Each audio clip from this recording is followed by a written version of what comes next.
Бүгүн 9 августта Кара Суу районуна караштуу Акташ айыл өкмөтүнүн Барак айылынын тургундары жергиликтүү бийлик өкүлдөрүнө жана президентке кайрылышты. Кайрылуунун себеби бул айылдын тургундары 100% кыргыз улутунда жана Кыргызстандын жарандары. Барак айылы анклав болуп саналат. Себеби бул айыл Өзбекстан айылдары менен курчалган. Эч бир жагы Кыргызстан менен чектешпейт. Кыргызстан эгемен болгондо Барак айыл эгемен жоготкон да, эми грубо катуу айтканда. Ошондон бери көп иштер болду. Өткөн ишке кайрылбай эле азыркы убактагы ишибиз мына Өзбекстан менен мамилелерди жакшырып, мурда биз 600 километр барып келишибизге айланып жүрсөк, азыр мурдагы Акташ менен кирип чыгып атабыз. Ошондой болсо дагы биздин негизги жашаган жайыбыз ошол Барак болгондуктан биздин үлүш жерлер бардыгы ошол жакта.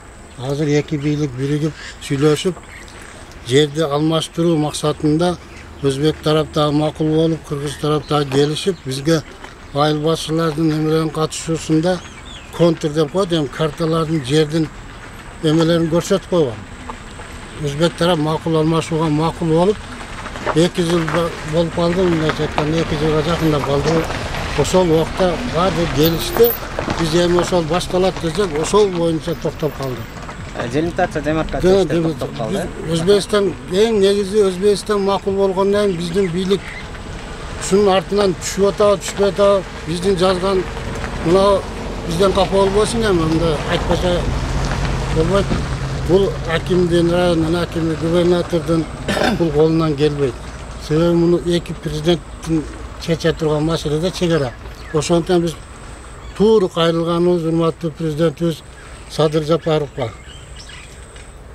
чегара боюнча ишти алып барып жаткан Камчыбек Ташиевичке, ошо Кыдыршаевичке кайрылуубуз эң элдин атынан. Ошол башталган ишти тез арада кайра жанлантып, ушул алмаштыруу жолун тездетип бериш биздин талабыбыз. Башка мындай талабыбыз жок, ушул алмаштыруу жолун тездетип беришин суранабыз. Бул айылдын тургундарынын глобалдуу көйгөйү жол маселеси. Анткени тургундар 3-4 посттон паспортторун көрсөтүп өтүшөт. Адамдар той кылышса же өлүм житим болсо жакындары, туугандары айылга кире алышпайт. Себеби барактыктардан башка эч кимди киргизишпейт. Азыркы учурда барактыктар Кыргызстанга күндүз гана өтө алышат. Учурда элдин көпчүлүгү барактагы үйлөрүн таштап, Кара Суу районундагы Кашкар-Кыштак, Тейлман айылдарындагы жаңы конуштардан жер участокторун алып, үй салып көчүп чыгып кетишкен. Айрымдары болсо квартиралап жашап, күн кечирип келүүдө. Барак айылында 100дөй түтүн жашайт. Алар жол маселеси качан чечилери белгисиз болгондуктан тургундар айла жоктон үмүт менен кайрылуу жасоону эп көрдү. Эми биз кошуна мамлекетти жамандаштан алыспыз, бирок эми мамлекет болгондон кийин, өзүнчө эгемендүү болгондон кийин ар ким өзүнүн мамлекетин, өзүнүн жерин коргоп, өзүнүн жерин ушундай коет экен да, чегарасын тосот экен, баардык жагынан өзүн коргойт экен. Ошон үчүн биз эми ого капа болуштун кереги жок. Просто биздин өзүнүн бийлик ушуга жакшына киришип, ушул жерди, мисалы биздин элдин өзүнүн талабы болуп келген, мурда 3 варианттан талап болгон. Биринчиси, ошол айылдын өзүн ошол жерден башка жакка көчүрбөй, жылдырбай эле көз карандысыз коридор деп сураганбыз. Ага мына тарап кошуна мамлекет макулдук берген жок. Андан сырткары 2 вариант болгон. Бири мына өзүнүн Акташ айыл өкмөтүнөн ылдыйна, мына азыркы биз турган Телман айылынын жактан болгон, Сабай каналынын ылдыйынан. Бири ошо азыркы берип аткан жер. Мындай айтканда 2 варианттан гектарга гектар жер алмаштырып берсин. Мейли биз убагында уттурган болсо, башка болсо, анын бийликте мурунку бийликтин күнөөсүдүр. Эми аны биз билбейбиз, конечно. Адамдардын үлүштөрү аякта. Бул жакта эми Адырдан 8 сотықтан жер берген. Жаштарга да эми. Алар ошол гана жери бар, үлүш жери жок да эми. Дыйканчылык кылыш үчүн иш менен камсыз болуш керек адамдар эми. Үлүш жерибиз аякта калып кетти. Ошон үчүн кирип чыгыш кыйналып адамдардын болот да эми. Ошону тездетип бергенде жер алмаштырып. Эл үчүн жакшы болот да. Аты жөнүңүздү айтып коесузбу? Менин атым Калбаев, атым Аким. Бизге жер берди, Адырдан жерлерге, участокторго үй салдык.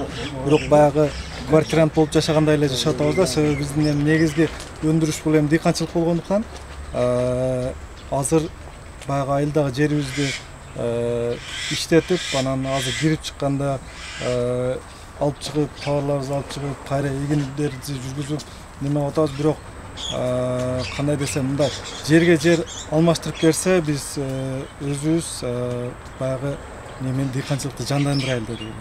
ал жерде суу жетишсиздик болуп калат экен. Эми негизги биздин элдин максаты, талабы ушул азыркы айтып өткөн алмашуу жолуну эки мамлекеттер ортосундагы ушу баракайлуу Өзбекстан мамлекети менен алмашууга макулдашылган.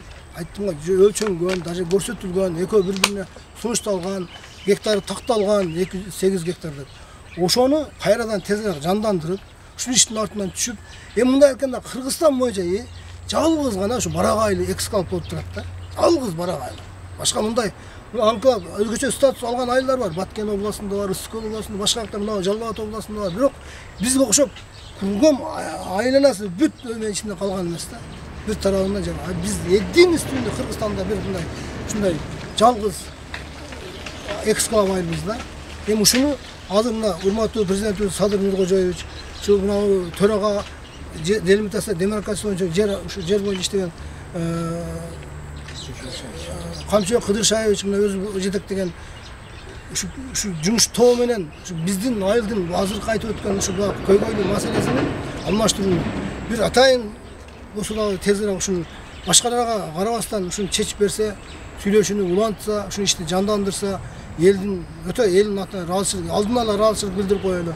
Анан дагы бир маселе, эгерде ушу президентибиз Садыр Нуркожоевич ушул Ошко болгон иш сапары менен жакын ортодо келип калса, ушу биздин барак элинен бир атайын өкүлдөр, бир аксакалдардан, жаштардан, депутаттардан кылып туруп, бир 4-5 адамыбызды кабыл алып койсо, өз кулагы менен, өз көзү менен көрүп угуп дегендей ушу жакшы болот эле, ошонун өзү да онда башкача болот эле да.